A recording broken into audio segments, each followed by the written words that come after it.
حتى إذا جاءوها وفتحت أبوابها وقال لهم خزنتها سلام عليكم طبتم فادخلوها خالدين وقالوا الحمد لله الذي صدقنا وعده وأورثنا الأرض نتبوأ من الجنة حيث نشاء فنعم أجر العاملين وترى الملائكة حافين من حول العرش يسبحون بحمد ربهم وقضي بينهم بالحق وقيل الحمد لله رب العالمين صدق الله مولانا العظيم وصدق رسوله النبي الكريم الرؤوف الرحيم اللهم نور قلوبنا بالقرآن وزين أخلاقنا بالقرآن وادخلنا الجنة بالقرآن ونجنا من النار بالقرآن قال الله تعالى وتبارك في شان حبيبه مخبرا وآمرا إن الله وملائكته يصلون على النبي يا أيها الذين آمنوا صلوا عليه وسلموا تسليما الصلاة والسلام عليك يا رسول الله وعلى آلك وأصحابك يا حبيب الله الصلاة والسلام عليك يا رسول الله وعلى آلك وأصحابك يا محبوب رب العالمين تمام حمد و ثنا تعریف و توصیف اللہ جل مجدہ الکریم کی ذات پاک کے لیے جو خالق کائنات بھی ہے اور مالک شش جہات بھی۔ اللہ جل وعلا کی حمد و ثنا کے بعد حضور نبی اکرم شفیع امم رسول محتشم نبی مکرم اللہ کے پیارے امت کے سہارے رب کے محبوب دانائے غیوب مالک رقاب امم فخر عرب و عجم والی کون و مکان سیاہ لا مکان سید انس و جاں سرور لالا رخاں نیر تاباں سرنشین مہوشاں ماہ خوباں شہنشاہ حسینہ تتمہ دوراں سرخیل زہرہ جمالاں جلوائے صبح ازل نور ذات لم یزل باعث تکوین عالم فخر آدم و بنی آدم نیر بطحا رازدار ما اوہا شاہد ما تغا صاحب علم نشرہ معصوم آمنہ احمد مجتبہ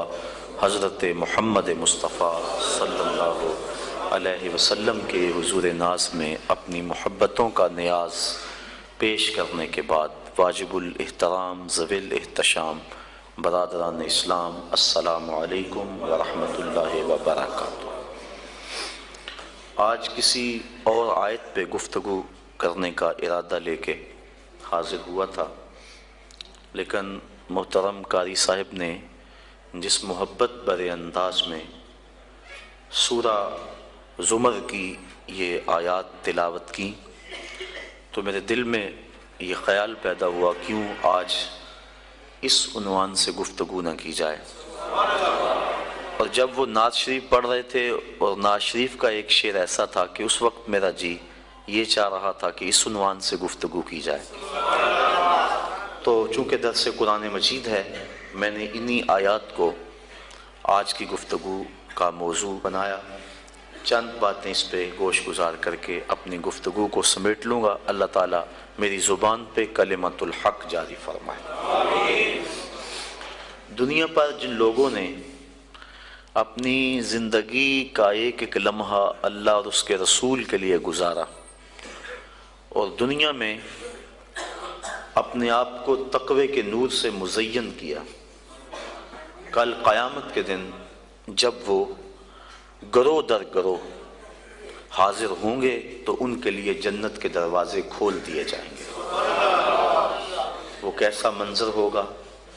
اللہ تعالیٰ جل شانہ نے ان آیات کے اندر اس منظر کو بیان فرمایا ہے۔ وَسِيقَ الَّذِينَ اتَّقَوْا رَبَّهُمْ إِلَى الْجَنَّةِ زُمَرًا، اور جو لوگ اپنے رب سے ڈرتے تھے، تقوی اختیار کرتے تھے، وہ قیامت کے دن جنت کی طرف گروہوں کی شکل میں جائیں گے۔ گروہ در گروہ جنت کی طرف روانہ ہوں گے، ان کے قافلے رواں دواں ہوں گے، حتی اذا جاؤہا، یہاں تک کہ وہ جب جنت کے دروازے کے قریب آئیں گے تو پھر کیا ہوگا؟ وَفُتِحَتْ أَبْوَابُهَا، اور ان کے لیے دروازے کھول دیے جائیں گے، اور دروازے کھول کے ان کو داخلے کی اجازت ہوگی، بس نہیں، وَقَالَ لَهُمْ خَزَنَتُهَا، سلام، جو داروغہ جنت ہوگا وہ ان کو کہے گا تم پر سلامتیاں نازل ہوں، ان کو سلامی دے گا، سلام علیکم طبتم، تمہارے اوپر سلامتیاں ہو، تم نے زندگی خوب اچھے انداز سے گزاری، طبتم، تم خوب رہے، اچھی زندگی تم نے گزاری، فادخلوها خالدین، اب آ جاؤ اس جنت میں ہمیشہ رہنے کے لیے، وقالوا الحمد للہ الذی صدقنا وعدہ، اور یہ جنتی جب جنت کی نعمتوں کو دیکھیں گے اس میں داخل ہوں گے تو کیا کہیں گے؟ اللہ اکبر، کہیں گے سب خوبیاں اللہ کے لیے جس نے اپنا وعدہ پورا کر دکھایا، جس نے جو وعدہ دیا تھا وہ پورا کر دکھایا، وَأَوْرَثَنَا الْأَرْضَ، اور ہمیں اس زمین کا وارث بنایا، نَتَبَوَّأُ مِنَ الْجَنَّةِ، ہم جنت میں رہیں، حیث نشاء، جہاں ہم چاہیں، فَنِعْمَ أَجْرُ الْعَامِلِينَ، تو کیا ہی اچھا ثواب کام کرنے والوں کا ہے، عمل کرنے والوں کا کتنا اچھا ثواب ہے کہ اللہ کی رحمتیں ان کو نصیب ہوں گی، وَتَرَى الْمَلَائِكَةَ حَافِينَ مِنْ حَوْلِ الْعَرْشِ، اور اے مخاطب تو دیکھے گا فرشتوں کو کہ وہ عرش الہی کے آس پاس حلقہ بنائے بیٹھے ہیں، یہ منظر بھی تیری آنکھیں دیکھیں گی، کیا کرتے ہیں؟ یسبحون بحمد ربہم، وہ اپنے رب کی تعریف کے ساتھ اس کی پاکی بولتے ہیں، وقضی بینہم بالحق، اور لوگوں میں سچا فیصلہ فرما دیا گیا، وقیل الحمد للہ رب العالمین، اور کہا جائے گا سب خوبیاں اللہ کے لیے جو تمام جہانوں کا پالنے والا ہے، رب ہے۔ یہ تمام مضمون پر تو گفتگو ممکن نہیں اس تھوڑے وقت میں، دو ایک باتوں پہ گفتگو آپ کے گوش گزار کر کے اپنی معروضات کو، گفتگو کو سمیٹوں گا۔ وَسِیقَ الَّذِینَ اتَّقَوْا رَبَّهُمْ، اور وہ لوگ جو اپنے رب سے ڈرتے تھے، جنہوں نے تقوی اختیار کیا، ان کو چلایا جائے گا، اِلَى الْجَنَّةِ زُمَرًا، جنت کی طرف گروہ در گروہ، وہ گروہوں کی شکل میں جنت میں جائیں گے، چونکہ تقوی کی بنیاد پہ جو دوستیاں ہوں گی وہ قیامت کے دن قائم رہیں گی۔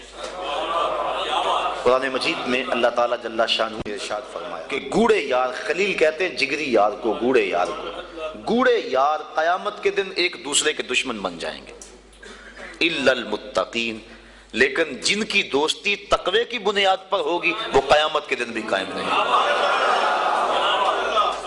اس لیے تقوی کی بنیاد پر قائم ہونے والی دوستی جب قائم رہے گی تو وہ یار کٹھے جنت میں جائیں گے، اور اس مضمون کو یہاں بیان فرمایا گیا، زمرہ، گروہ در گروہ، ٹولیوں کی شکل میں، اللہ اکبر، کیسی یہ ٹولیاں ہوں گی؟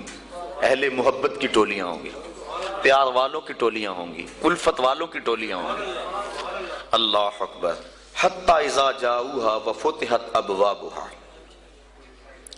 اور یہ ٹولیوں کی شکل میں جنت میں جا رہے ہوں گے، جنت کے دروازے ان کے لیے کھول دیے گئے ہوں گے، اور جو داروغہ جنت ہے وہ ان کو سلامی پیش کرے گا، سلام علیکم، تمہارے اوپر سلامتیاں نازل ہوں، کس بات پہ؟ تم نے زندگی اچھے انداز سے گزاری، اللہ، فادخلوها خالدین، اب اس میں رہو اور ہمیشہ رہو، تمہیں یہاں سے نہیں نکالا جائے گا۔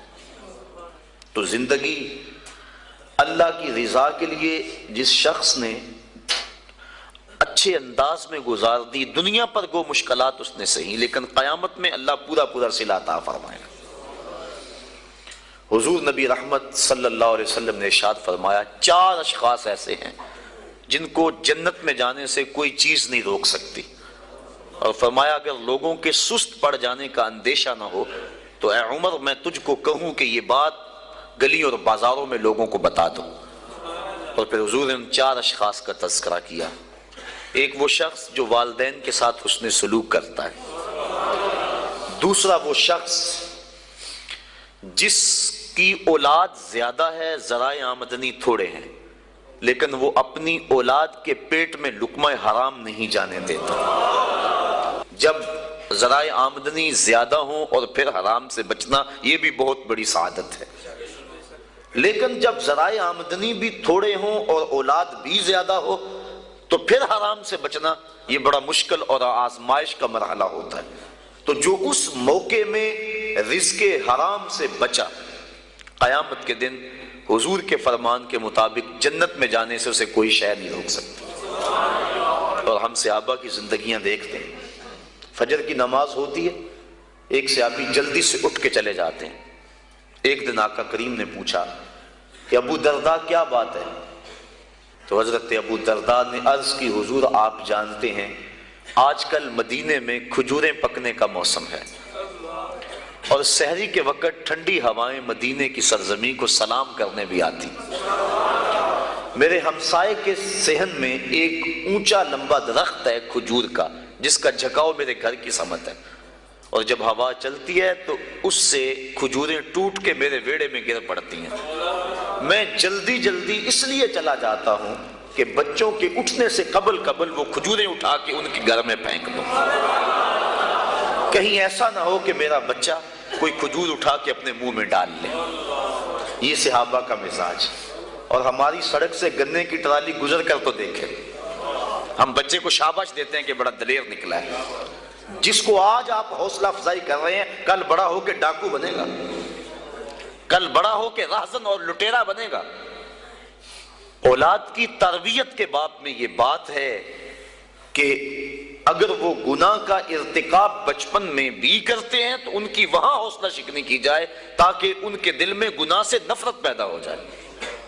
تو حضرت ابو درداء نے عرض کی، حضور میں اس لیے جلدی چلا جاتا ہوں کہ ہمسائے کے گھر سے جو کھجور کا درخت ہماری سمت جھکا ہوا ہے، اس کی کھجوریں جو گرتی ہیں میں ان کو اٹھا کے ان کے صحن میں پھینک دوں تاکہ کہ میرا بچہ وہ کھجور اپنے اندر نہ لے لے۔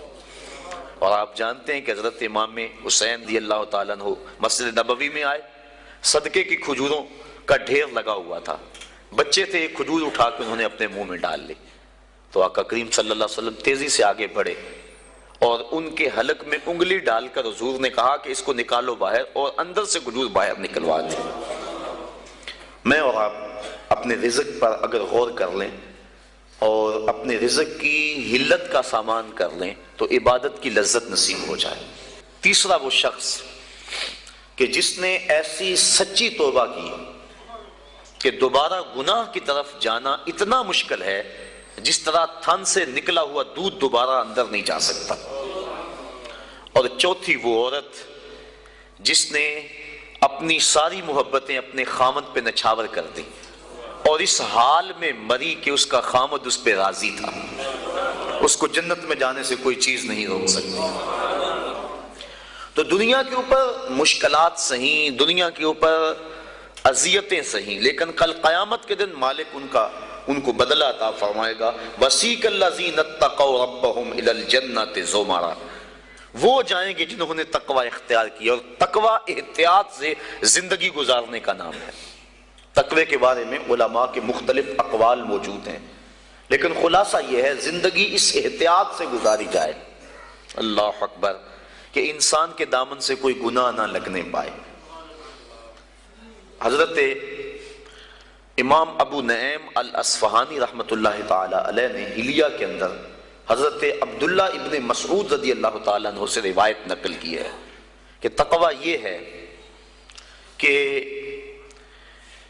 انسان اللہ کو یاد کرے، بھولے نہ، اس کی فرما برداری کرے، نافرمانی نہ کرے، اور اس کا شکر کرے، ناشکری نہ کرے۔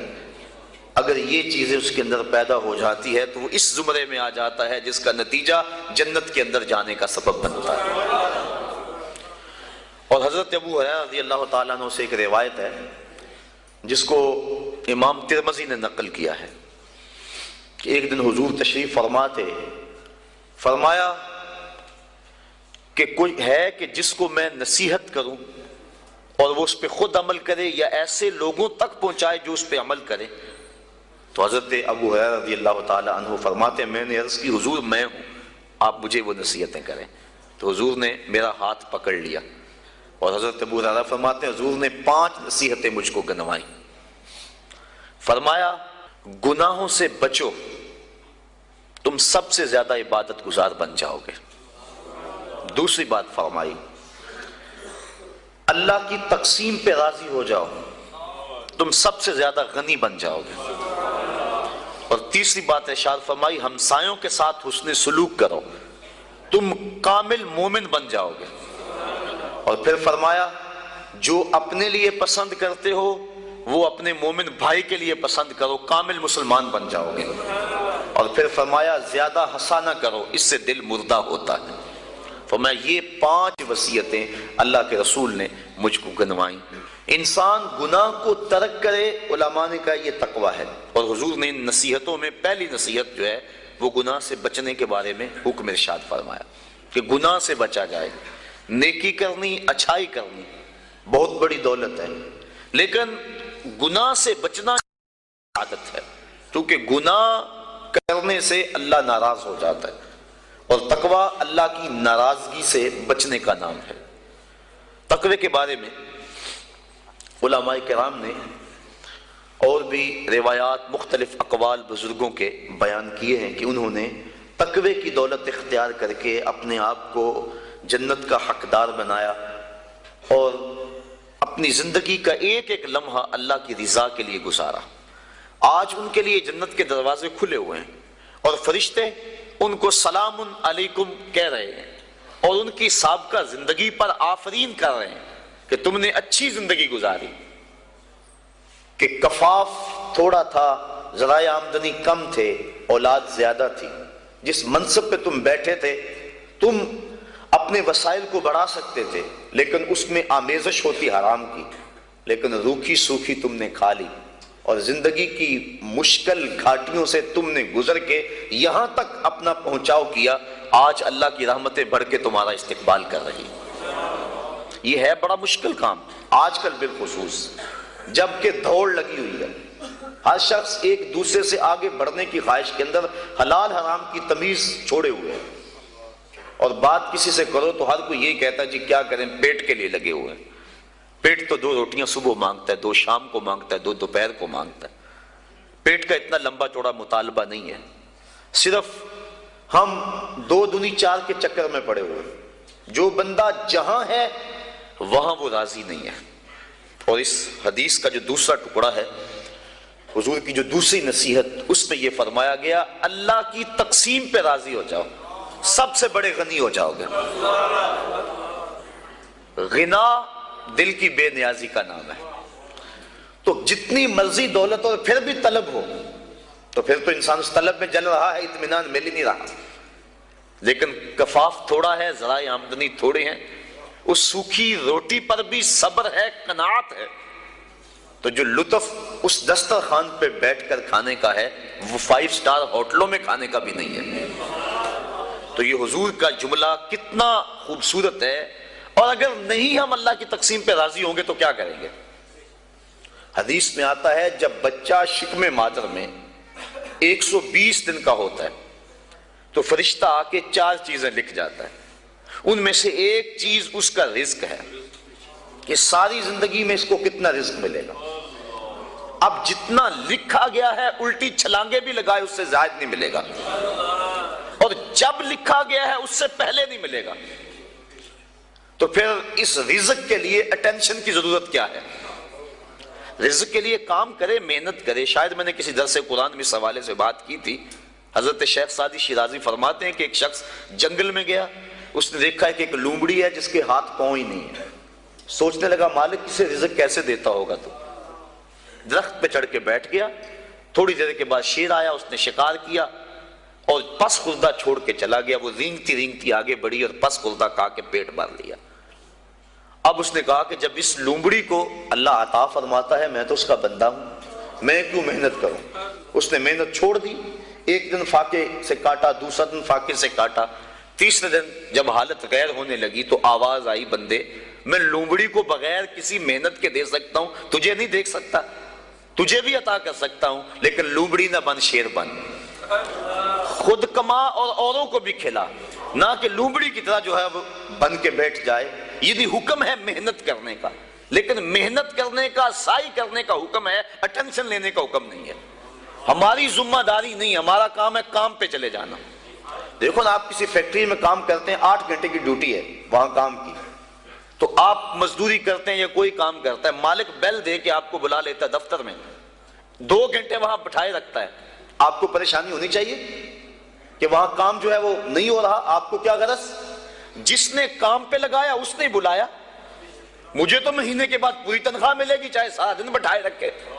تو اٹینشن نہیں ہوتی کہ 8 گھنٹے میرے پورے ہونے ہیں۔ جس رب نے رزق لکھا ہے وہ کہتا ہے چھوڑ کاروبار، حیا علی الصلاۃ حیا علی الفلاح، آجا اب میری چوکھٹ پہ آجا، رات پڑ گئی اب سو جا، اب کام نہ کر۔ جس نے لکھا ہے، جس نے کام پہ لگایا ہے، وہ کہتا ہے اب جمعے کی اذان ہو گئی ہے، اب کاروبار وازر البیع، اب چھوڑ دے کاروبار۔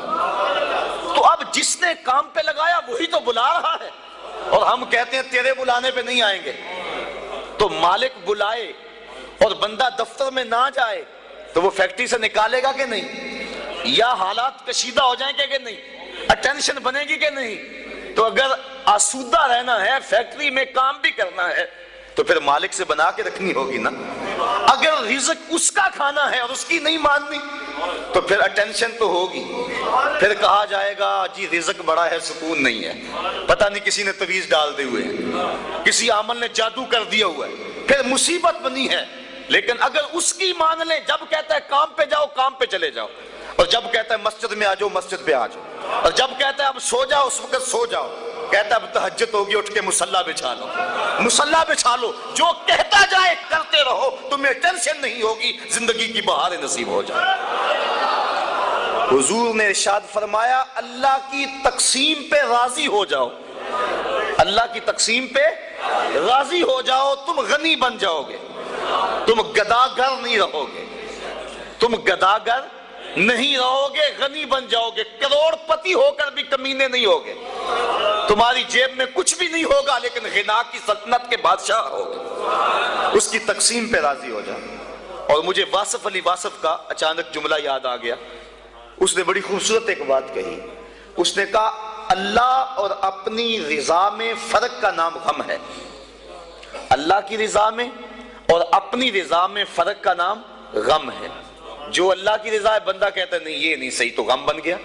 تو جب بندہ اللہ کی رضا میں اپنی رضا گم کر لے تو پھر غم نہیں رہتا۔ جے سونا میرے دکھ وچ راضی تے میں سکھ نو چلے ڈاواں، پھر وہ اس حال کے اندر راضی ہو جاتا ہے، ان دکھوں کے اندر اسے لذت آتی ہے، وہ کہتا ہے میرا مالک مجھے یہاں رکھنا چاہتا ہے، میں آگے کیوں جاؤں۔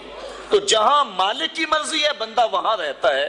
تو آج ہر بندہ ٹینشن میں، ہر بندہ مشکلات میں ہے، ہر بندہ بھاگ رہا ہے، محنت کر رہا ہے۔ میں اس محنت کا انکار نہیں کرتا، یہ بات ذہن میں رکھیں، شریعت میں اس کا انکار نہیں کیا، انسان کو سعی کرنے کا حکم دیا ہے، لیکن اس کے لیے ہمیں ٹینشن لینے کی ضرورت کیا ہے؟ جس طرح بندے کو موت تلاش کرتی ہے، روایات میں آتا ہے اس طرح بندے کو رزق تلاش کر لیتا ہے۔ تو جو رزق قسمت میں لکھا ہوا ہے وہ بندے کو مل کے رہے گا۔ شیخ سعدی شیرازی فرماتے ہیں ایک بندے نے ایسی ہی کوئی روایات سنی، کہنے لگا جب میں محنت ہی نہیں کروں گا تو مجھے کیسے ملے گا؟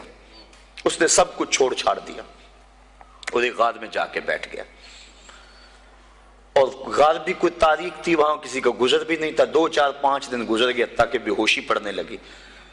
ایک قافلہ وہاں سے گزرا، غار میں انہوں نے جھانکا، دیکھا کہ ایک انسان ہے اور ادم ہویا ہے۔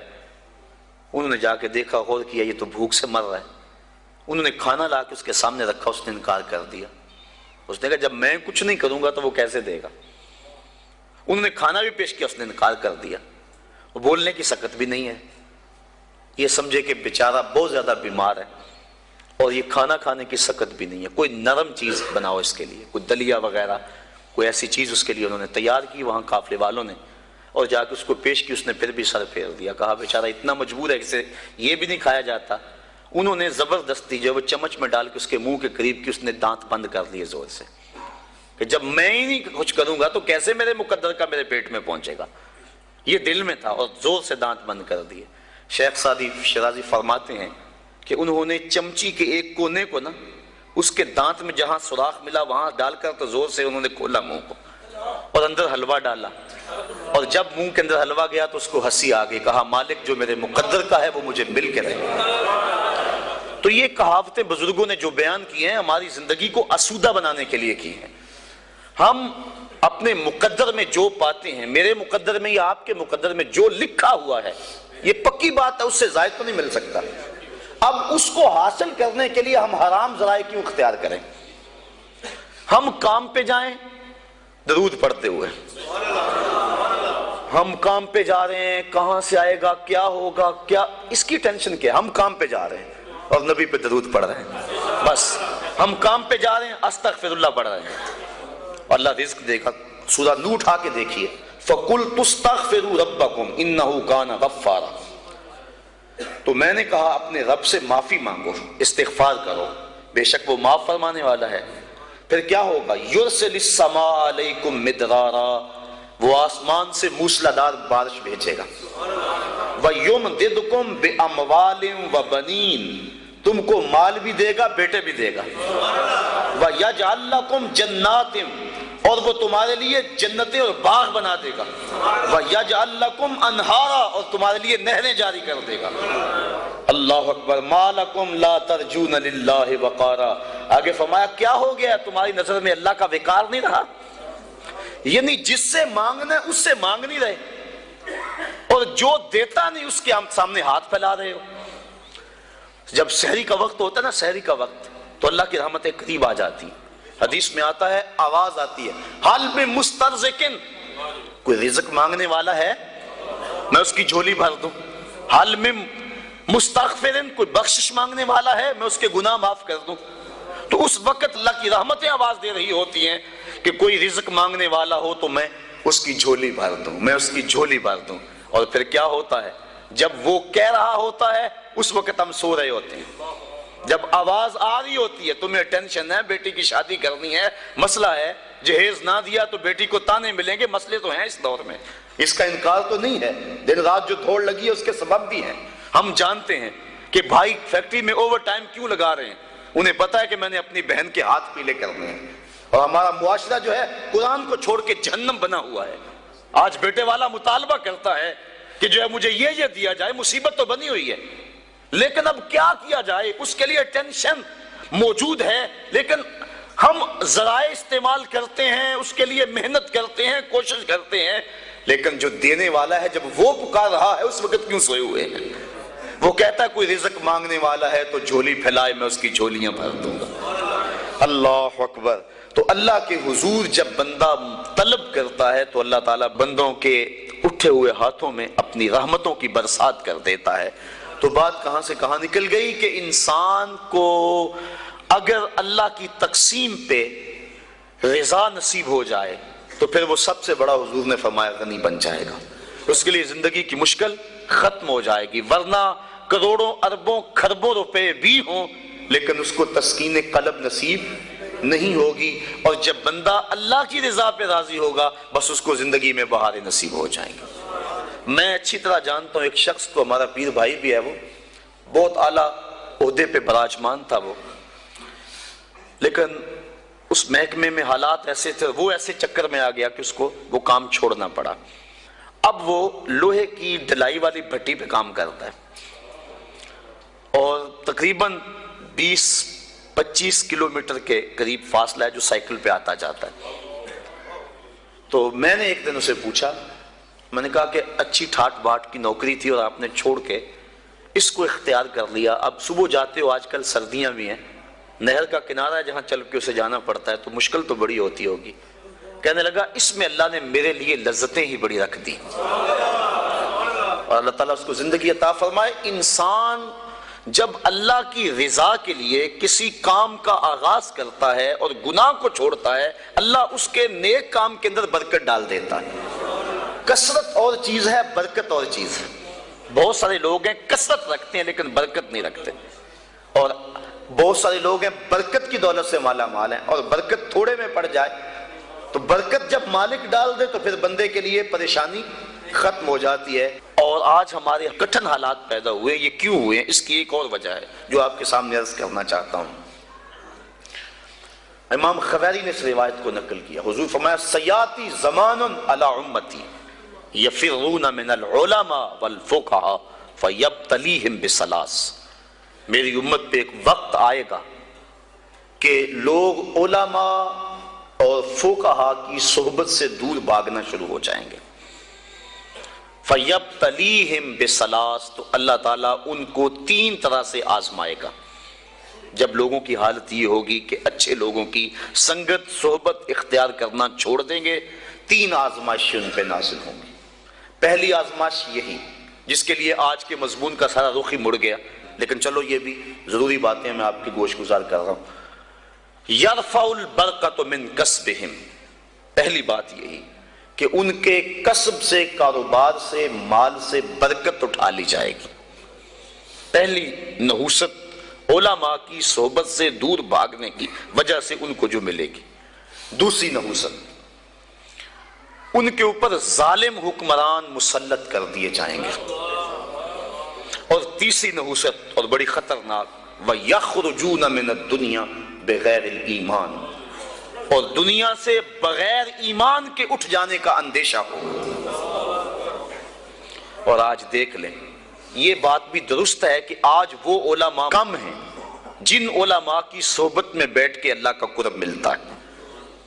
میں جوہر آباد میں گفتگو کر رہا تھا تو وہ بات کو گفتگو تھی، تو ایک وکیل صاحب کہنے لگے کہ آپ جو بات کر رہے ہیں ہم اس بات کو تسلیم کر رہے ہیں، لیکن ان علماء کو کہاں سے ڈھونڈیں جن کی صحبت غنیمت ہوتی ہے اور جن کے دم سے انسان کو اللہ کا قرب ملتا ہے۔ آج تو گداگر اور دکاندار ہمیں مل رہے ہیں۔ تو میں انہیں اسے 2 لفظی جواب دیا، میں نے کہا تمہیں پتا ہے مٹھائی کس دکان سے اچھی ملتی ہے، کپڑا کس دکان سے اچھا ملتا ہے؟ سارا شہر چھوڑ کے وہاں جاتے ہو کہ نہیں؟ یہی نہیں پتا کہ دین اچھا کہاں سے ملتا ہے۔ حضور کی امت کی خصوصیات میں سے ایک خصوصیت یہ ہے کہ قیامت تک اس امت میں اہل حق موجود رہیں گے۔ حضور کی امت کی جو خصوصیات ہیں ان میں سے ایک خصوصیت یہ ہے، قیامت تک اس امت میں اہل حق موجود رہیں گے، گو تھوڑے رہ جائیں۔ لیکن چونکہ ہم شیطان کے پھندے میں آ جاتے ہیں، اور کبھی ایسا نہیں ہوا کہ ایک دکاندار سے دھوکہ کھا لیں اور پھر دوبارہ کہیں کہ ہم کپڑے پہنتے ہی نہیں، ایک ہوٹل سے دھوکہ کھا لیں تو کہہ لیں ہم کھانا کھاتے ہی نہیں۔ یہ سارے فراڈی ہوتے ہیں۔ ایک دکاندار سے دھوکہ کھائیں گے، دوسرے کے پاس جائیں گے، دوسرے سے دھوکہ کھائیں گے، تیسرے کے پاس جائیں گے۔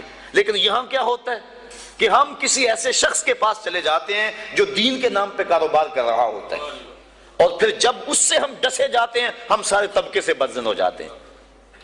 شاید ہم دین کو اتنی ضرورت نہیں سمجھتے جتنی کپڑے کو سمجھتے ہیں، جتنی کھانے کو سمجھتے ہیں۔ 100 جگہ سے بھی دھوکہ کھائیں ہم سمجھتے ہیں کپڑا تو پہننا ہے، کوئی اور دکان تلاش کر لو۔ تو اگر دین کو بھی ضرورت سمجھا جائے 100 مرتبہ بھی دھوکہ کھاؤ پھر بھی تلاش میں رہو، کوئی تو صاحب حق ملے گا ہی نا۔ اور پھر تم نے دھوکہ بھی تو اللہ کے نام پہ کھایا ہے نا۔ حضرت عمر فاروق رضی اللہ تعالیٰ عنہ جو غلام لمبی نمازیں پڑھتا تھا اس کو آزاد کر دیتے تھے کہ یہ لمبی نمازیں پڑھ رہا ہے۔ غلاموں کو پتہ چل گیا، جو ان کی ملک میں غلام آتے وہ لمبی لمبی نمازیں ان کے سامنے پڑھتے اور آپ ان کو آزاد کر دیتے۔ کسی نے کہا کہ تم نہیں جانتے کہ یہ دکھاوے کی نمازیں پڑھتے ہیں، یہ تمہیں دھوکہ دیتے ہیں؟ حضرت عمر فاروق نے فرمایا اللہ کے نام پہ دیتے ہیں نا، میں 100 بار یہ دھوکہ کھانے کے لیے تیار ہوں۔ تو اگر وہ لوگ جو چائے کی پیالی پہ دین بیچتے ہیں، وہ لوگ بھی منبر و محراب پہ براجمان ہیں، وہ بھی لوگ تو موجود ہیں جو تاج شاہی کو ٹھوکر بھی نہیں مارتے۔ بستے ہیں کچھ ایسے پراگندہ تباہ لوگ بھی، افسوس کہ تمہیں میر سے صحبت نہیں رہی۔ وہ لوگ جن سے مل کے زندگی سے عشق ہو جائے آپ نے شاید نہ دیکھے ہوں، مگر ایسے بھی ہیں۔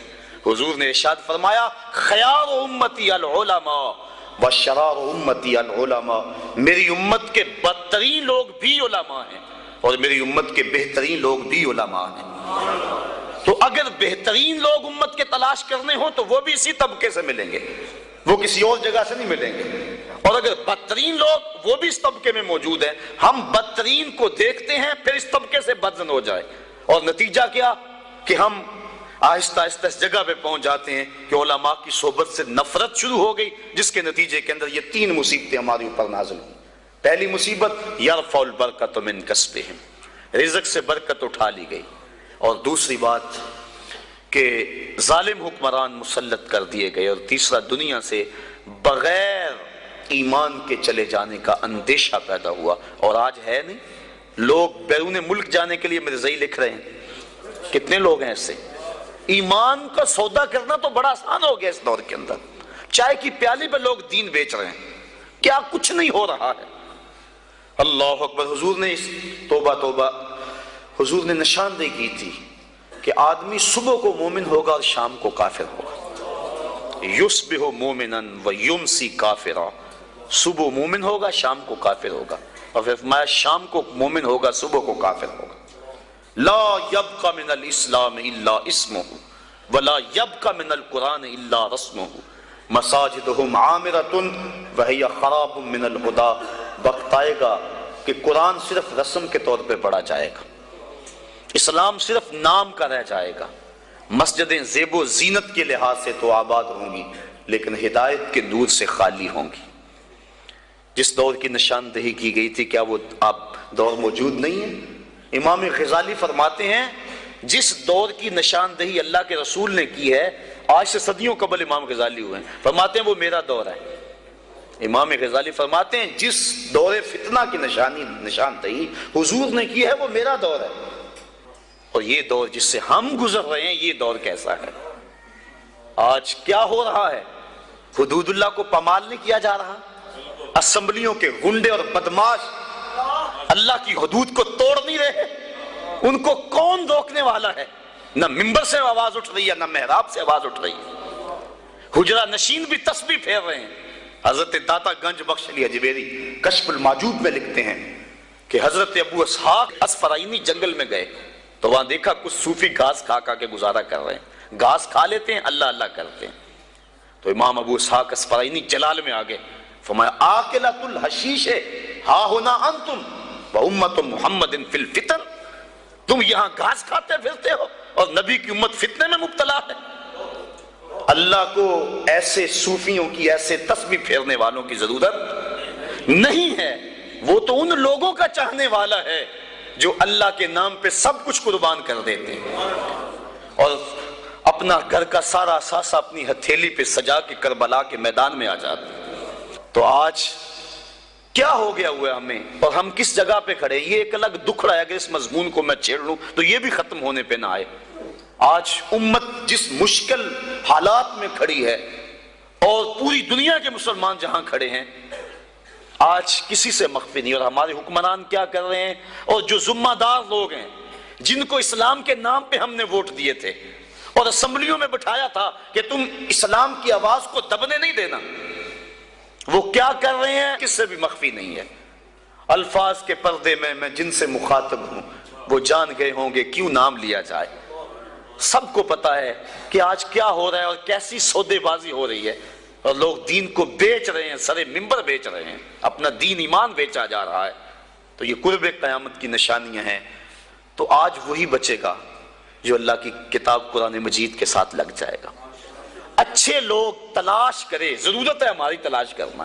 اگر اچھے لوگ کم ہو گئے تو ہم کہتے ہیں چلو نہیں تو نہ صحیح، یہ ہم کیسے کہہ سکتے ہیں جبکہ ہماری ضرورت ہے؟ ہم جگہ جگہ سے ڈنک کھائیں، جگہ جگہ سے ڈسے جائیں، ان اچھے لوگوں تک پہنچنے کی کوشش کریں۔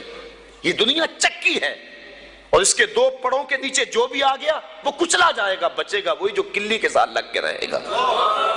تو ہم نے اس کلی کو تلاش کرنا ہے، وہ کہاں ہے؟ ہم کہتے ہیں کوئی بات نہیں، ہم کیا کریں جی؟ نہیں، قیامت کے دن پوچھ کاروبار کا پتہ ہے ہمیں، کہاں نفع ہے کہاں نقصان ہے، کہاں سودا دینا ہے کہاں نہیں دینا ہے، کہاں کس منڈی سے 2 نمبر مال ملتا ہے کہاں سے 1 نمبر مال ملتا ہے، ہمیں سب پتہ ہے۔ دنیا کا سارا شعور اور فہم و ادراک ہم رکھتے ہیں، اور یہاں آ کر ہم بھولے بن جاتے ہیں جی ہمیں کیا کریں، ہمیں تو کوئی صحیح ملا ہی نہیں گا۔ تم ڈھونڈو تو صحیح، ایسے لوگوں کو تلاش تو کرو، در در کی خاک تو چھانو، ایک دن وہ ملیں گے جن کے ملنے سے زندگی پیاری لگنے لگ جائے گی، جن کی قربت میں بیٹھ کے اللہ یاد آئے گا، اور جن کی صحبت تمہیں مالک کے قریب کر دے گی اور تم گناہوں سے خود بخود نفرت کرنے لگ جاؤ۔ تو ایسے لوگوں کو تلاش کریں، ایسے لوگوں کی قربت میں بیٹھیں، تو مضمون اور سمجھ چلا گیا اور یہ باتیں ضروری بھی تھیں. بہرحال وسیق الذین اتقوا ربهم الی الجنۃ زمرا، وہ لوگ جنہوں نے تقوی اختیار کیا وہ جنت کی طرف جو ہے وہ گروہوں کی شکل میں جائیں گے. یہ کون لوگ؟ جنہوں نے تقوی اختیار کیا. اللہ اکبر. اور تقوی کیا ہے؟ گناہوں سے قلبی نفرت کا نام ہے. حضرت شیخ جہانگیر سمنانی رحمۃ اللہ تعالی علیہ فرماتے ہیں، آپ فرماتے ہیں تقوی یہ ہے کہ نیکی کرنے کے باوجود بھی ڈرتا رہے، پتہ نہیں میری نیکی بھی قبول ہوئی ہے کہ نہیں. یہ تقوی ہے. حضرت علی المرتضیٰ فرماتے ہیں اپنی عبادات پر اعتماد نہ کرنا تقوی ہے. اور حضرت عمر فاروق کا عمل ہمارے سامنے موجود ہے کہ عید کے دن رو رہے تھے، چھوٹی عید کے دن. اس نے پوچھا آج تو ہر کوئی خوش ہے اور آپ رو رہے ہیں؟ کہا مجھے نہیں پتا کہ میرے روزے قبول ہوئے ہیں یا کہ نہیں. اگر قبول ہوئے تو پھر میرے لیے خوشی کی بات، اور اگر قبول نہیں ہوئے تو میرے منہ پہ مارے گئے. اس لیے میں چونکہ قطعاً جانتا نہیں اس لیے رو رہا ہوں کہ پتہ نہیں میں کن لوگوں میں سے ہوں. حضرت بایزید بستامی سے کسی بڑھیا نے پوچھا تھا، حضرت ایک مسئلہ تو بتاؤ. پوچھا کیا؟ کہا میرے گدھے کی دم اچھی ہے یا آپ کی داڑھی اچھی ہے؟ ہائے مجھے کوئی یہ مسئلہ پوچھ کے تو دیکھے پھر جائے کہاں. بایزید بستامی سے بڑھیا نے پوچھا آپ کی داڑھی اچھی یا میرے گدھے کی دم اچھی؟ ناراض نہیں ہوئے، بگڑے نہیں، آنکھوں سے آنسو ڈھلنے لگے. کہا تیرے سوال کا جواب فی الحال میرے پاس نہیں ہے، جب میں مر جاؤں گا تو پھر میرے پاس جواب ہوگا، پھر تو مجھے کیسے مل پائے گی. بایزید بستامی کا انتقال ہو گیا. بڑھیا کے خواب میں آئے. کہا حضرت میرا سوال اسی جگہ پہ کھڑا ہے. کہا اللہ کا شکر ہے میری داڑھی تیرے گدھے کی دم سے ہزاروں درجے بہتر ہے، چونکہ میرا خاتمہ ایمان پہ ہو گیا. تو جب تک یقین نہیں ہو جاتا کہ میں کن لوگوں میں ہوں اتنی دیر تک یہ ظاہر انسان کا اندر بے چین رہتا ہے. بڑے سخت معاملے ہیں آخرت کے. آج ہمیں نعت خواں بھی کہہ رہے ہیں کہ مجھے دیکھ کے جہنم کو پسینہ آئے. یہ تو منہ میں طوطی بولتا ہے، جو مرضی کہتا پھرے. یہ تو کل قیامت کے دن پتا چلے گا کہ پسینہ کس کو آتا ہے. رسول کریم بھی جس جہنم سے پناہ مانگے. کبھی جنت کا تمسخر اڑایا جاتا ہے، ہورے تو کیڑی جنت کا کرنا ہے تذکرہ، اسی جنت کا جس کو رسول اللہ ہاتھ اٹھا کے مانگتے رہے. اسی جنت کا تذکرہ کر رہے ہیں جس کے لیے حضور کا اشتیاق تھا. اسی جنت کی آرزو کر رہے ہیں جس کے لیے حضور نے فرمایا جب اللہ سے مانگو تو جنت فردوس مانگو. تو آج دلیری دی جا رہی ہے. آج پیر بیعت کرنے کے بعد جنت کا پرمٹ دے دیتا ہے. آؤ میں پیروں کے پیر کی کہانی سناؤں آپ کو. حضرت شیخ سعدی شیرازی فرماتے ہیں کہ ایک بندہ مطاف میں کنکروں کے اوپر پیشانی رکھ کے زاروں کے تار ہو رہا ہے اور کیا کہتا ہے، اللہ مجھے معاف کر دے نہیں تو قیامت کے دن اندھا اٹھانا، میں تیرا کیا تیرے بندوں کا سامنا بھی نہیں کر سکتا. اتنے درد سے روتا ہے کہ لوگ اپنی دعائیں چھوڑ کے اس کے لیے دعا کرتے ہیں. جن لوگوں نے حج کیا یا عمرہ کیا انہیں اس کا تجربہ ہوگا. کچھ لوگ اتنے درد سے روتے ہیں کہ بندہ اپنی دعائیں بھول کے ان کے لیے لگ جاتا ہے. مجھے تو جس سال جانا نصیب ہوا تھا تو ان دنوں کے اندر فلسطین کی جنگ پورے زور پہ تھی اور کعبۃ اللہ کی غربی دیوار کے ساتھ فلسطین کے مرد و زن لپٹ کے رویا کرتے تھے. اور جب وہاں ہمارا چکر آتا تھا تو اس وقت طوطے اڑ جاتے اور اپنی دعائیں بھول جاتی اور اللہ کی بارگاہ میں عرض کرتے مالک فلسطین کو آزادی دے دے. یہ کسی کا باپ اس کے سامنے کٹا ہوگا، کسی کی گود سے اس کا لال چھین کر قتل کیا ہوگا، کسی کا بھائی اس کے سامنے ذبح کیا ہوگا. یہ اللہ کی باندیاں اور اللہ کے بندے اللہ کے حضور دکھڑا سنا رہے ہیں. تو انسان اپنی دعائیں چھوڑ کے ان کے لیے دعائیں کرنے لگ جاتا. فلسطین کی آزادی کے لیے دل تڑپتا، پھر کشمیر کی طرف، آذربائیجان کی طرف، کابل و قندھار کی طرف، دشت لیلا کی طرف اور قلعہ جنگی اور تورا بورا کی طرف اور موصل و تقرید کی طرف اور کوفہ و بغداد کی طرف انسان کا دل جاتا کہ وہاں کیا کچھ ہو رہا ہے اور انسان اپنی دعائیں چھوڑ کے امت کے لیے رونے لگ جاتا ہے. تو وہ اتنے درد سے روتا ہے کہ لوگ اپنی دعائیں چھوڑ کے اس کے لیے کہتے ہیں یا اللہ اس بیچارے کو معاف کر دے. ایک بندہ تو چھوڑ چھاڑ کے کھڑا ہی اس کے سامنے قریب کھڑا ہو گیا اور کہتا ہے مالک اسے معاف کر دے، مالک اسے معاف کر دے. کافی دیر کے بعد وہ شخص جو روتا تھا اٹھ کے جانے لگا. اس کو تجسس تھا کہ میں دیکھوں تو صحیح یہ کون ہے اور اس کو تسلی بھی دوں کہ اللہ بڑا کریم ہے تجھے معاف کر دے گا. جب اس نے جھک کے جھانک کر دیکھنا چاہا تو چیخیں نکل گئیں. کیوں کہ فائزہ ہوا شیخ جیلانی، یہ زاروں کے تار رونے والا وقت کا غوث شیخ عبد القادر جیلانی، حضرت سری سختی رضی اللہ تعالیٰ عنہ نے جنید بغدادی کو بلایا. حضرت جنید بغدادی کے وہ ماموں بھی لگتے ہیں رشتے میں اور پیر بھی لگتے ہیں. یہ پیر مرید کی کہانی سنا رہا. آج کا پیر تو گارنٹی دے رہا ہے نا، اللہ اکبر. حضور تو حضرت ربیہ کو بھی جنت کی بشارت دیں اور ساتھ کہیں کثرت سجود سے میری مدد کرنا. اور پیر کہتا تجھے پرواہ ہی نہیں ہے. آؤ اس پیر مرید کی کہانی سنا رہا ہوں. حضرت جنید بغدادی فرماتے ہیں میرے ماموں نے تنہائی میں مجھے بلایا اور مجھے وصیتیں کی. جب ایک وصیت کی تو میرے پاؤں تلے سے زمین نکل گئی. کہنے لگے بیٹا جب میں مر جاؤں تو میری قبر بغداد سے باہر بنانا. میں نے پوچھا حضور کیوں؟ فرمانے لگے میری بدعمالیوں کی وجہ سے کہیں بغداد کی مٹی میری لاش کو قبول کرنے سے انکار نہ کر دیں اور میں لوگوں کے سامنے رسوا نہ ہو جاؤں. یہ ہیں وہ لوگ تتجافا جنوبہم عن المضاجع، جن کی کروٹیں بستروں سے الگ رہتی ہیں، اللہ کو خوف اور طمع میں پکارتے ہیں، لیکن زندگی کا ایک ایک لمحہ تقوی سے عبارت ہے. دنیا میں تکلیفیں سہی. حضرت امام جعفر صادق ساری زندگی ٹھنڈا پانی نہیں پیا. فرماتے تھے کیا خبر کہ اس کے حساب میں چکرا جاؤں. اور آپ کے مریدین بیٹھے ہوئے ہیں، آپ بھی بیٹھے ہوئے ہیں، لوگ بیٹھے ہیں. کہا یار آج ایک دوسرے سے وعدہ نہ کر لیں. کہا کیا؟ کہا ہم میں سے جو بھی جنت میں جائے وہ دوسروں کو ساتھ لے کے جائے. غلاموں نے کہا حضور ہم آپ سے وعدہ کریں، ہم تو آپ کے سہارے پہ بیٹھے ہوئے ہیں. کہا تم نہیں جانتے آخرت کے معاملے بڑے سخت ہیں. یہ امام جعفر صادق کہہ رہے ہیں، یہ ان کی زندگی ہے. تو ذرا دیکھیے یہ تقوی ہے، یہ خشیت ہے. اور ٹھنڈے پانی سے بھی گریز کر رہے ہیں. 3 چیزوں کا حساب نہیں ہوگا قیامت کے دن. ضرورت کے وقت کھانا پینا، اور ستر عورت کے لیے کپڑا لباس، اور ضرورت کا مکان. ان 3 چیزوں کا حساب نہیں ہوگا. اس کے علاوہ جو بھی نعمت اللہ نے دی ہے ثم لتسألن یومئذ عن النعیم، اللہ قرآن میں کہتا ہے ہر نعمت کے بارے میں پوچھا جائے گا.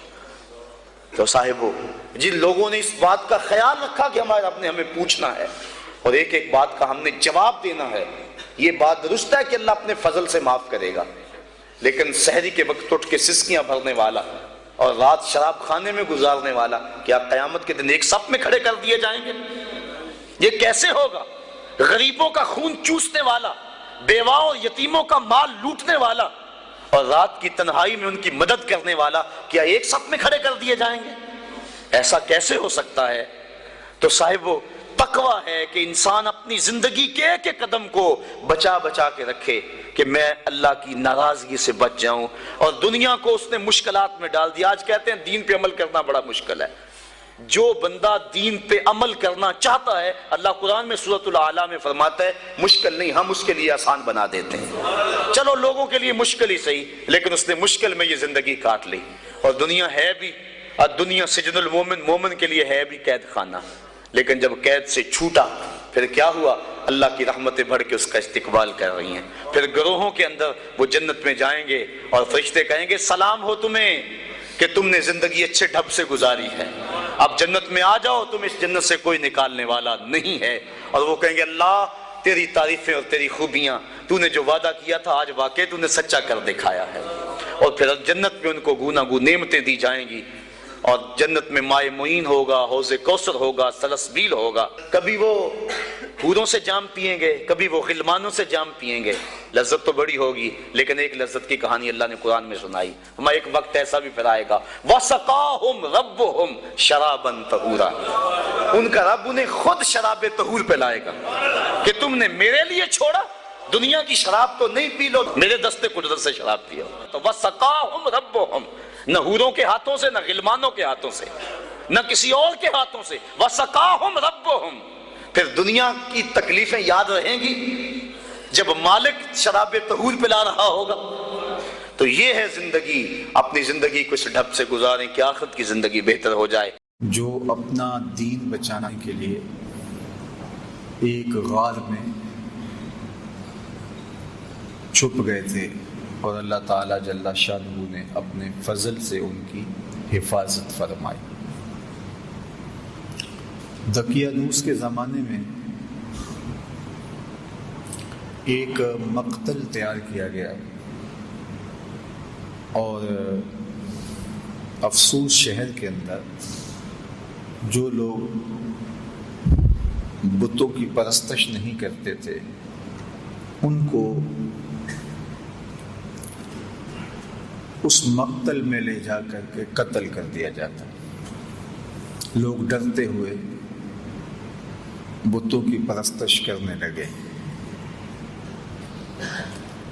اسی شہر میں صالح اور نیک خاندانوں کے کچھ لڑکے تھے جنہوں نے بتوں کی پرستش سے انکار کر دیا.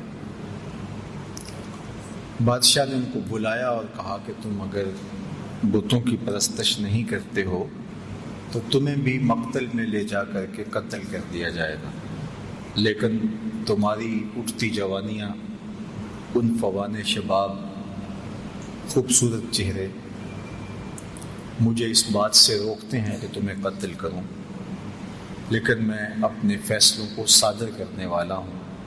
البتہ تمہیں 3 دن کی مہلت دیتا ہوں، تم سوچ لو ورنہ تمہیں بھی قتل کر دیا جائے گا. تو وہ نوجوان آپس میں مشاورت کرتے ہیں کہ کیا کیا جائے. کفر کو، بت پرستی کو تو کسی صورت میں ہم قبول نہیں کریں گے، دوسری صورت قتل کر دیے جائے. راستہ یہ نکالا کہ شہر چھوڑ دیں اور کسی غار میں جا کے پناہ لے لیں. تو ان سب لڑکوں نے گھروں سے کچھ ضروری سامان لیا اور جا کے ایک غار میں پناہ لی. راستے میں ایک چرواہا ملا. اس نے کہا کہ تم کدھر جا رہے ہو؟ تو انہوں نے غرض بیان کی. تو اس نے کہا کہ یہ آفت تو میرے اوپر بھی آئے گی جب ہر شخص کو بت پرستی پہ مجبور کیا جا رہا ہے، تو چلو میں بھی تمہارے ساتھ چلتا ہوں. چرواہے کے پیچھے اس کا کتا بھی ان کے ساتھ ہو لیا. تو انہوں نے اس کتے کو ہٹانا چاہا.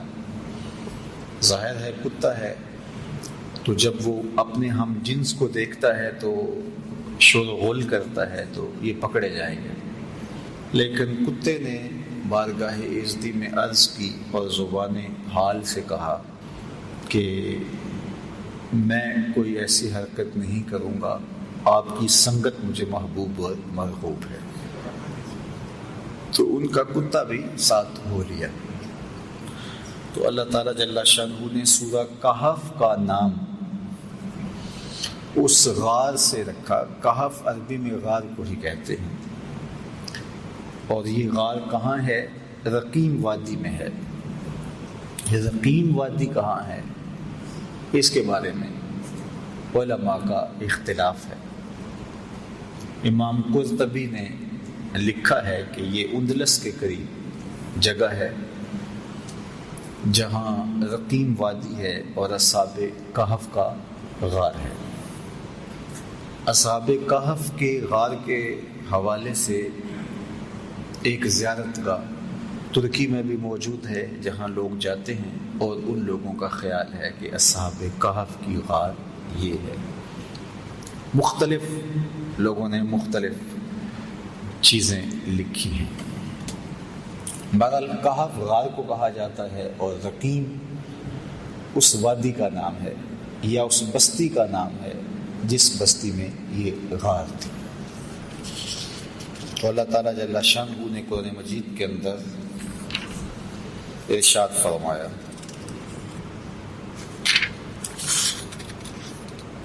ہم حسبت ان اصحاب الکہف والرقیم کانوا من آیاتنا عجبا. تمہیں معلوم ہے کہ پہاڑ کی کھو اور جنگل کے کنارے والے ہماری ایک عجیب نشانی تھے. اب بادشاہ نے جب سختی کی کہ لوگوں کو بت پرستی پہ آنا پڑے گا، تو اپنا دھرم بچانے کے لیے، اپنا دین بچانے کے لیے، اپنا ایمان بچانے کے لیے یہ چند نوجوان تھے جنہوں نے فیصلہ کیا کہ شہر چھوڑ دیں گے اور اپنا دین بھی بچائیں گے اور اپنی جان بھی بچائیں گے. شہر نہیں چھوڑتے تو یا دین جائے گا یا جان جائے گی. اگر بادشاہ کی مان لیتے ہیں تو دین سے ہاتھ دھونے پڑیں گے، اگر نہیں مانتے تو جان سے ہاتھ دھونے پڑیں گے۔ تو تیسرا راستہ یہ نکالا کہ دین بھی بچ جائے اور جان بھی بچ جائے۔ تو یہ اس غار میں پہنچے، ظاہر ہے منزل ان کی آگے تھی، تو ابھی یہ شام کو بھاگے تو رات 1 رات 2 رات وہاں قیام کرتے اور پھر آگے کہیں نکل جاتے، لیکن وہیں جب پہنچے تو ان کے اوپر نیند کا غلبہ آ گیا اور یہ اس غار میں سو گئے۔ جو ان کے ساتھ کتا چلا تھا وہ بھی غار کے دھانے پر بیٹھا تو کتا بھی آغوش نیند میں چلا گیا اور یہ سوئے رہے، حتیٰ کہ 309 سال تک یہ نیند میں رہے۔ 3 صدیاں بیت گئی اور یہ نیند کی حالت میں رہے۔ اور اللہ جل شانہ نے ان اپنے پاک باز بندوں کے لیے اہتمام یہ کیا کہ ان کو بھوک اور پیاس بھی نہ لگی۔ انسان کو جتنی مرضی گہری نیند آئی ہو، جب بھوک لگتی ہے، جب پیاس کی شدت ہوتی ہے تو پھر انسان جاگ پڑتا ہے۔ تو یہ الوہی اہتمام تھا کہ اللہ جل شانہ نے ان کو بھوک اور پیاس بھی نہ لگنے دی کہ یہ جاگ پڑے۔ انسان باہر سے شور سنتا ہے تو شور کی وجہ سے بھی جاگ پڑتا ہے۔ تو اللہ تعالیٰ جل شانہ ارشاد فرماتا ہے فَضَرَبْنَا عَلَىٰ آذَانِهِمْ فِي الْكَهْفِ سِنِينَ عَدَدًا، اور ہم نے اس غار میں ان کے کانوں پر گنتی کے کئی برس تھپکا دیے، کانوں پر تھپکا لگا دیا کہ کوئی نامناسب آواز جو ان کو بیدار کر دے وہ بھی ان کے کانوں تک نہ جائے۔ اتنا عرصہ انسان ایک کروٹ پہ پڑا رہے تو پھر عضو بدن ساقط ہو جاتا ہے، لیکن اللہ تعالیٰ قرآن مجید میں ارشاد فرمایا وَنُقَلِّبُهُمْ ذَاتَ الْيَمِينِ وَذَاتَ الشِّمَالِ، ہم ان کی کروٹیں بھی بدلتے رہے۔ یہ سوئے رہے اور ہم اپنے فضل سے، اپنے کرم سے ان کی کروٹیں بھی تبدیل ہوتی رہی۔ اللہ اکبر۔ اب ظاہر ہے کوئی وہاں سے گزرا ہو اور وہاں ان کو دیکھا ہو تو ارشاد فرمایا وَتَحْسَبُهُمْ أَيْقَاظًا وَهُمْ رُقُودٌ، اور اگر کوئی ان کو دیکھے تو یہ لگے کہ یہ جاگ رہے ہیں حالانکہ یہ سوئے ہوئے تھے۔ اور پھر یہ بھی ارشاد فرمایا وَتَرَى الشَّمْسَ إِذَا طَلَعَتْ تَزَاوَرُ عَنْ كَهْفِهِمْ ذَاتَ الْيَمِينِ وَإِذَا غَرَبَتْ تَقْرِضُهُمْ ذَاتَ الشِّمَالِ وَهُمْ فِي فَجْوَةٍ مِّنْهُ۔ یہ جس غار میں سوئے پڑے تھے تو جب سورج وہاں سے گزرتا تو ہم سورج کو تھوڑا سا دائیں بائیں کر کے گزار دیتے تاکہ ان کے غار میں دھوپ کی وجہ سے بیداری نہ ہو۔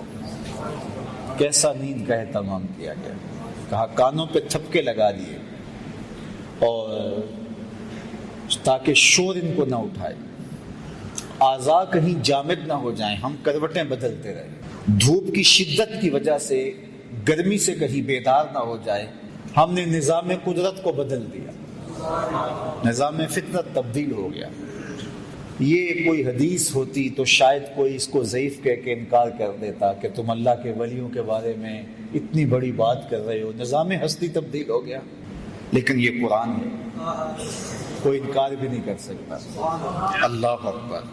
وَتَرَى الشَّمْسَ إِذَا طَلَعَتْ تَزَاوَرُ عَنْ كَهْفِهِمْ ذَاتَ الْيَمِينِ وَإِذَا غَرَبَتْ تَقْرِضُهُمْ ذَاتَ الشِّمَالِ، کہا ہم نے سورج کے رخ کو بدل دیا، وہ آتا سیدھا، لیکن جب غار کی جگہ آتی، ان کا پہاڑ آتا تو یہ سورج تھوڑا سا خم کھا کے گزر جاتا۔ اللہ اکبر۔ اور پھر ارشاد فرمایا وَكَلْبُهُمْ بَاسِطٌ ذِرَاعَيْهِ بِالْوَسِيدِ، اور ان کا کتا جو ساتھ چلا تھا وہ کلائیوں کو پھیلا کر کے غار کی چوکھٹ پہ بیٹھا ہوا ہے۔ یہ بھی ایک اہتمام ہے، کوئی چرواہا گزرتا ہوا آئے تو وہ کتے کو دیکھ کر کے جو ہے وہ سائڈ پہ ہو جائے، اور کوئی جانور آئے، کوئی موذی جانور بھی تو 309 سال کا عرصہ بیت گیا، کئی موذی جانور آئے ہوں گے، گزرے ہوں گے، کتے کو دیکھ کے وہ بھی رخ بدل لیں، پہرے دار بھی بٹھا دیا۔ اللہ اکبر، یہ عرصہ بھی 309 سال کا۔ اور ارشاد فرمایا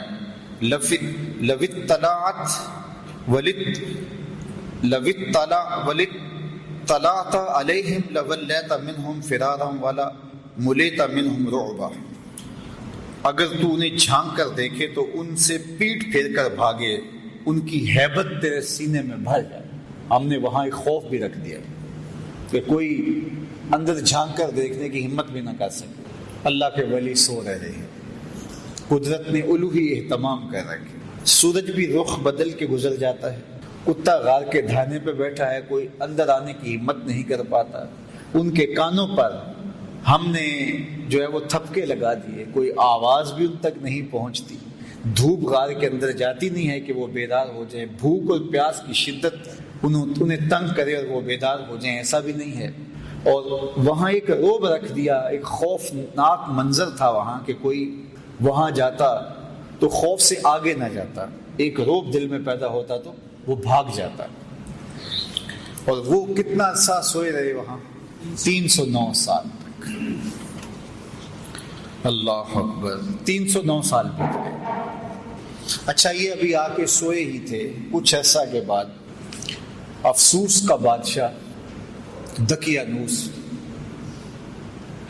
مر گیا، اور اس کی جگہ اس کا نیا جانشین آیا، وہ مرا، پھر دوسرا جانشین آیا، اس کا انتقال ہوا، پھر تیسرا، چوتھا، پانچواں، حتیٰ کہ وہ سارا نظام بدل گیا اور بیدروس کا زمانہ آ گیا۔ اور یہ نیک اور صالح حکمران تھا، اور یہ اس بات کا خیال رکھتا تھا کہ لوگوں کو عدل و انصاف فراہم کیا جائے اور لوگوں کے عقائد درست ہوں، اللہ پر آخرت پر لوگوں کا ایمان ہو۔ لیکن ایک فتنہ اس کے دور میں برپا ہوا۔ کچھ لوگوں نے کہا کہ حشر اجساد نہیں ہوگا، یعنی قیامت کے دن روحیں ہوں گی جو اللہ کے حضور پیش ہوں گی اور ان کا معاملہ ہوگا، جسم نہیں اٹھائے جائیں گے، حشر ارواح ہوگا، حشر اجساد نہیں ہوگا۔ یہ مٹی کے اندر بدن مل جائے گا، گل سڑ جائے گا، تو کیسے دوبارہ مٹی سے بدن کو اٹھایا جائے گا اور پھر حشر اجساد ہوگا؟ یہ بات سمجھ میں نہیں آتی۔